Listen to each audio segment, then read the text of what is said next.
Hello, what's up mga Choy? So ito nga pala, yung video na to is sabay-sabay natin panoorin kung paano natalo ang ating kababayan na si Jake Amparo mga Choy. Ito pala si Jake Amparo mga Choy is kinalaban si Ginjiro Shigeoka mga Choy ng Japan mga Choy. Ito si Jake Amparo is pamalit kay RR Andales dahil hindi nakalaban si RR Andales. So siya yung pumalit bilang challenger sa World Champion title mga Choy. Kasamang palad, walang swerte mga Choy. So tara, sabay-sabay natin panoorin mga Choy. Round number 1.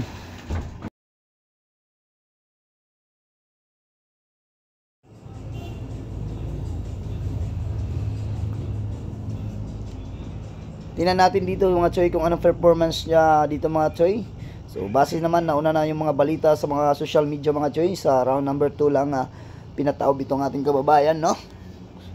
So tara, sabay-sabay natin itong panoorin mga Choy kung paano tinalo ang ating kababayan, kung saan nagkulang at bakit napabagsak agad sa second round mga Choy.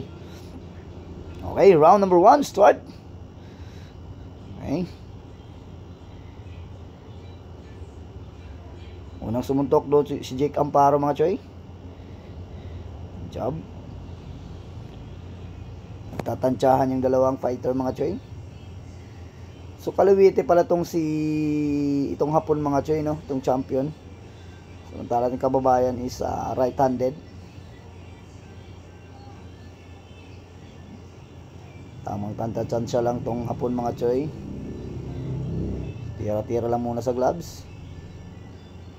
Job doon by Ginjiro mga Choy. Nagpapakiramdaman pa yung dalawa dito mga Choy sa round number 1. So ilang minuto na nakakalaan pero wala pang nagtatamaan ng dalawang fighter mga Choy. Tatantsahan muna, susukatan mga Choy, nagsusukatan. Job doon Ginjiro. Uppercut doon by Jake Amparo mga Choy.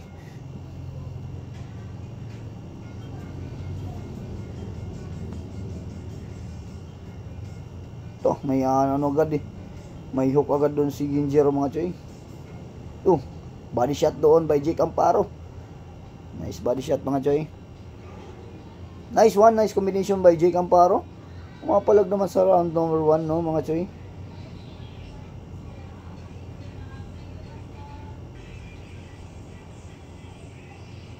Jab again by Jake Amparo mga Choy. Hindi tumama.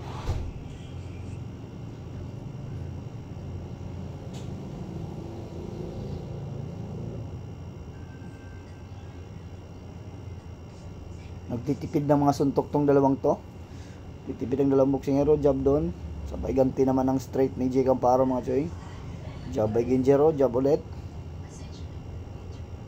Uppercut by Jake Amparo. Uppercut by Ginjiro.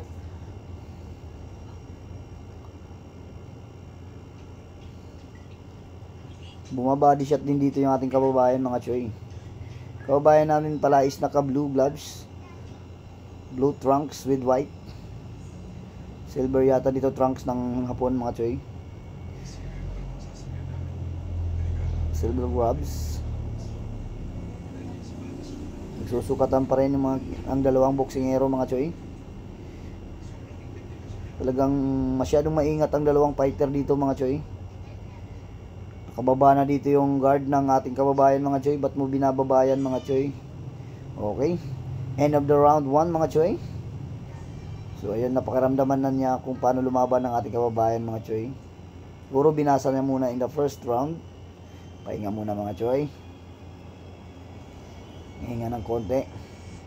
So para sila kunti lang yung binitawan ng mga suntok dito mga Choy, no? Yun, good shot by Jake Amparo doon mga Choy.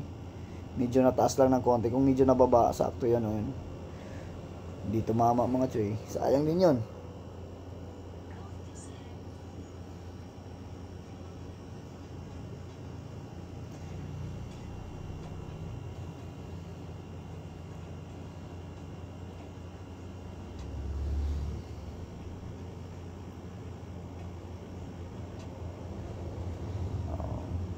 Yan mga choy. So again, simula ulit ang round number 2 mga choy. Tingnan natin. Hanggang dito lang daw yung laban na to mga choy. Hanggang round number 2. Yan, panoorin natin mga choy. Kung paano natalo ang ating kababayan dito mga choy. Ang stance ng hapon mga choy, talagang nakaangat lang yung isa, no? Talagang pag pumasok ka, diretso ka matatamaan ng hook niya, no? O, tingnan mo. Mo-overhand agad yung right hand niya mga choy ng hapon. Medyo dumidikit na dito yung hapon mga choy. Medyo mas sumusuntok na ano dito. Medyo aggressive na dito yung champion mga choy. Yun, no? Shot by ang pare yung body shot, hindi lang tumama mga choy. Body shot na dito yung hapon mga choy. Naka-open kasi yung baba ng ating kababayan mga choy. Alam naman niya yung hapon na to is mahilig sa body shot. Ba't kasi naka-open yan sa baba, no? Yan ang sana yung itama ng ating mga boksingero, no? Alam naman natin na karamihan ngayon na mga body punch. Body puncher mga choy. Yung pasok. Yun nga, sinasabi ko nga choy. Open kasi yung niya. Open yung street ba? Baba niya mga choy. Masyadong nakaluwag. Nawala na. Hindi na kinaya mga choy. Street. Talagang hirap na. Yun, di na nakakatayo mga choy. Yung sinasabi ko. Ka-open kasi yung guard niya sa baba mga choy. So yan, natalo yung ating kababayan mga choy.